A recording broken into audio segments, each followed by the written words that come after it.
Hello everyone, welcome back to my channel. চলে আসলাম নতুন আর একটা ব্লগ নিয়ে। তো আজকে রান্নার ব্লগ নিয়ে চলে এসেছি। আর এই ব্লগটা আমার অনেক দিনকার আগের, কিন্তু এতদিন এডিট করা হয়নি। প্রায় 15 দিন হয়ে গেছে এই ভিডিওটা করা। তো দিদি বাড়িতে চিকেন রান্না করছিল, সেই ভিডিওটাই তোমাদের সাথে শেয়ার করব। আর এখন তো শ্বশুরবাড়ি চলে এসেছি, তাও ভিডিওটা শেয়ার করা হয়নি। তো আজকে ফ্রি আছি, তো ভাবলাম এডিট করেই ফেলি। তো দেখো, চিকেনের জন্য আগে আলুটা সুন্দর করে ভেজে নিল আমার দিদি।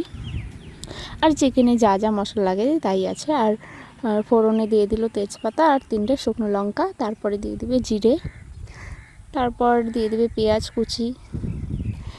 পেঁয়াজটা হালকা ভাজার পর তারপর দিয়ে দিবে এখানে টমেটো কুচি, তারপর দিতে হবে স্বাদ মতো নুন, তারপর দিয়ে দিবে হলুদ গুঁড়ো।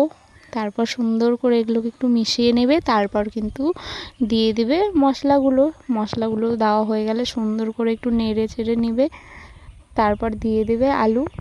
আমার দিদি কিন্তু দারুণ রান্না করে গাইস, সেই সুন্দর রান্না করতে পারে। তারপর আলুগুলো দেওয়া হয়ে গেছে, এবার দিয়ে দেবে চিকেনগুলো। আর চিকেনের পিসগুলো কিন্তু ছিল অনেক বড় বড়, আর বড় পিস 2 পিস খেলেই হয়ে যায়। আর আমরা চিকেনটা খেতে অত বেশি ভালোবাসি না, তার জন্য একটু বড় বড় করে এনেছি কেটে, যাতে 1 পিস 2 পিস করে খেলে তাড়াতাড়ি শেষ হয়ে যায়। আর চিকেনে ছোট ছোট পিস খেতে বেশি ভালোও লাগে না। আর আমরা চিকেনটা এমনিতে কেউ পছন্দ করি না, বললামই তো। মটন খেতে সব থেকে বেশি পছন্দ করি। আর তোমরা মটন খেতে ভালোবাসো না চিকেন খেতে ভালোবাসো জানিও। আর এদিকে পুরী থেকে প্রসাদ এনেছিল, তার জন্য আমার মা দিয়ে দিল সবাইকে একটু একটু করে খেতে। আমার মা যায়নি, অন্য কেউ গিয়েছিল, তাই বাড়িতে দিয়েছে মাকে। আর এদিকে কিন্তু দেখো মাংসটাও কষানো হয়ে গেছে, এখনই জল দিয়ে দিবে মাংসতে। তো কষানো শেষ, জলটা পরিমাণ মতন দিয়ে দেবে তোমরা। খুব বেশি একটা জল দেয়নি আমার দিদিকে, হালকা জলই দিয়েছিল, কারণ বেশি ঝোল ঝোল করবে না তার জন্য। একটু ঢেকে দিয়েছিল যাতে জলটা একটু তাড়াতাড়ি ফুটে যায়, আলুগুলো সিদ্ধ হয়ে যায়। আর এদিকে গোটা গরম মশলা বেটে নিচ্ছিল দিদি। এই দেখো বাটাও হয়ে গেছে। আমি কিন্তু আমার সব রান্না আমার দিদির কাছ থেকে শিখেছি। এর আগে যত রান্না করেছি আমি বাড়িতে গিয়ে, আমার দিদির শেখানো রান্না। মাঝে মাঝে শ্বশুর বাড়িতেও রান্না করি, দিদিকে ফোন করে জেনে নিই যে কীভাবে কী করতে হয়, তারপরে আমি রান্নাটা করি।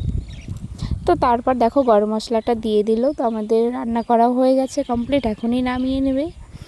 সুন্দর সব কিছু ফুটে গেছে, সেদ্ধ হয়ে গেছে। এই তো নামিয়েও নিল। আর কেমন হয়েছে জানিও। ফোনে দেখতে বেশি একটা ভালো লাগছে না, কিন্তু সামনাসামনি ভালো হয়েছিল, আর খেতেও দারুণ টেস্ট হয়েছিল। তারপর আমি আমার ভাগনাকে খেতে দিয়ে দিলাম। তো আজকের ভিডিওটা এখানেই শেষ করছি। ভালো লাগলে লাইক কমেন্ট করে দিও। Tata guys.